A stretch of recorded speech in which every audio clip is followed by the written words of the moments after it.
Happy New Year 2020 coming up. Whoopsies. Sorry. Oh, Happy New Year 2020 coming up. And I had an epiphany. I was watching some YouTube shows and listening to a long 1 hour presentation on near-death experiences. And I love that stuff. And I came to the conclusion as I was starting to think about making a nice little comment. I'm a medium, so I do speak to people who cross.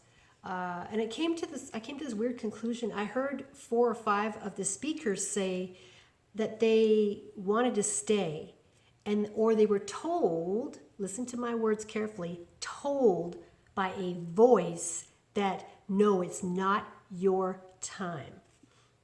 Who is telling them that it's not their time to pass and cross over to heaven?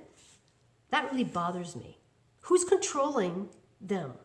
Who has the nerve to take a sovereign being such as a human and say, well, yeah, next week maybe, but not right now? Now, you could argue it's our own intuition, but no, that's not what they said. They didn't say they said a voice. Okay, here's where I'm going with this. I've studied a lot. I spend most of my time, not an hour, most of my time studying ancient aliens, ancient texts, Egyptian manuscripts, everything I can get my hands on, not to mention I'm a medium, I'm a psychic, and I also take input from my clients. And over again, if you think about it, it makes perfect sense that we are a tiny bit of consciousness from the Creator, God, right? Call it God for now, Godhead. And that we don't need to come to Earth.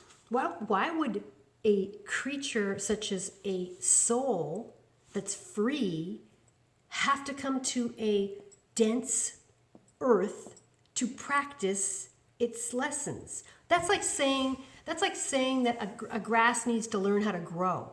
Listen to me carefully. Does grass need to learn how to grow? No. Does a human soul have to learn to drive a car or to be nice to their parent or to birth a child? Think about that. Now, here's where I'm going to tie it all together. Beautiful soul from a creator and the universe, consciousness, floating free.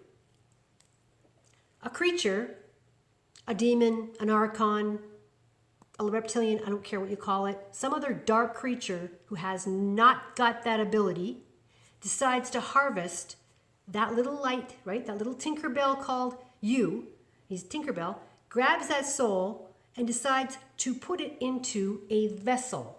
This is a suit, a skin suit. Starts messing around, maybe like 2,000, 3,000, 100,000 years ago, right? They come to Earth, they're messing around with DNA, they're figuring this out. It's kind of an interesting concept. And they grab one of these ape-type humanoids. They start messing around with that DNA, a little of this, a little of that. They start building a prototype, an android, that's what we're doing too. And eventually they come to the conclusion that they need these people to farm. This is just factual Sumerian text. This is nothing, I'm not making this up. This is what happened. This is Sumerian knowledge, okay? This is something they left us to you can read it. Okay, Stitchin and all those guys have already gone through and done all that. So please do your research. Here's the thing. Here's where I want to bring it up to. We already know. I want to bring this up to speed to get to the point. Okay, so we've been messed with. Our DNA has been messed with. Science has proven that. We have bones that we can't identify. We've got a lot of genetic chaos. Here's where I'm bringing it to. The near-death experiencers said that somebody else told them it's not your time. You're not allowed to have sovereignty over your own experience. You have to stay on Earth. I believe the ego is a machine. It's software. The ego is a software program that is installed into this android suit. Okay? Does it make sense? This is a suit. It's made of flesh. It's very heavy and it's very dense. The human soul is captured, is inserted into the suit, which has an ego program. The ego program works very well. This is very sophisticated, millions of years of sophistication that somebody put this whole program together, and that we are here to, supposedly, this is the programming, religious programming. We're here to learn. Learn what? I'll go back to my first principle. If we're free, sovereign beings, a consciousness, a drop of the ocean of God, We don't need to come to Earth to learn how to comb our hair or to mate or to pick out an outfit for New Year's Eve. When we die, we can die freely. We can come, we can go. In fact, why don't we come and go all the time? Because we can. Because clearly, people who have practiced meditation deeply, Tibetans and other saints, have managed to leave their body. People have seen, if you want to go with the Jesus thing, people have seen Jesus do it, right? That's what was reported. And I'm pretty sure he's not the only one. And so, if we've seen evidence of ghosts, time travelers, there's a lot of reports over the years about people who are crisscrossing time slips. In Europe, they call them time slips. If all these dimensions are very fluid, then it seems to me that we are basic. I don't like to use the word, I'm going to use a different word. We have been harvested. We're farm animals. I don't want to use the SLA. That word is not very good word these days. But let's just say we're soldiers that have been brought here to harvest, and the goods and services that we are responsible for, generally speaking, are gold and oil. That is why you are not allowed to have free energy. Because free energy would mean, and we keep looking at the people here like the presidents, and stop looking at the humans or whatever those are. Start thinking a little bit more further out. We're here to make oil because that is a product that is used for commerce for other societies. So that is why we are here. We're just soldiers here.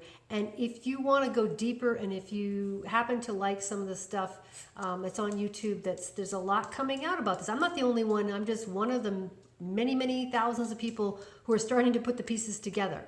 I don't believe everything. I don't think you should either.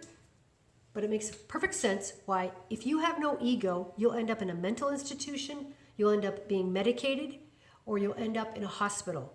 Because on Earth, if you do not have an ego, you cannot operate here. It's broken, okay? You're corrupted. Think about it. Think very strongly about people who are in comas, people who are brain damaged, right? A little bit of that type of example. They can't operate their arms, they can't speak, right? The frontal lobe is damaged. Well, just like when the ego isn't operational. And also, one last thing, if you're able to transgress and get past the ego programming, and you're able to hack yourself, you hear the kids talking about that, the millennials talking about hacking. They're very smart. They're starting to get it now after millions of years. Some of these kids are coming in and getting it. If you can hack yourself, you might be able to get out of this. I don't know. Listen, this is a very sophisticated program on Earth. But anyway, chew it over. Leave me a comment. If you don't like it, that's okay. I don't care. I'm not here to please you. I'm just here to basically share. And I'm curious if anybody else has come up with my theory or a theory like this. Thank you very much, and have a happy new year. Bye.